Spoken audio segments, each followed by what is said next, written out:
আমি আমার কথা বলি আপনাদেরকে, আমি কোনো সময় আমার মাকে বলি নাই, অন্যদেরকে দূর কথা, আমার মাকে বলি না যে মা আমার ভাত পাতিল থেকে ভাত নিয়ে যান, ভাত বাড়িতে না খাইও, আর ভোক লাগছে, আমার ভোক লাগছে, আমি পাতিল আছে আল্লাহর রহমত রান্না দিয়ে থাকা আছে, নিজে নিয়ে খেয়ে ফেলি, মারাই তো কষ্ট দেওয়ার দরকার নেই। আবার আপনার ভাবেই আপনাকে দিতে হবে খাবার, এটা কেমন কথা?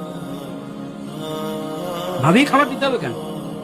আচ্ছা তারপরেও দেখেন, শরীয়ত কিন্তু কঠিন করে নেই, শরীয়ত কঠিন করে। নেক আমল কাকে বলে? নেক আমল কাকে বলে একজন বলবেন? নেক আমল কাকে বলে? ভালো আমল কি?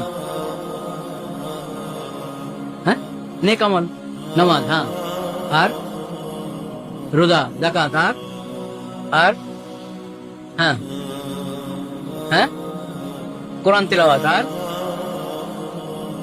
সহযোগিতা করা, আর আচ্ছা, মানে যাই বলা হচ্ছে সব হলো করণীয়, মানে যেটা যেটা করা দরকার ওই তালিকায় পেশ করছে সবাই, তাই না? নেক আমল হলো করণীয়টা করা, বর্জনীয়টা বর্জন করা।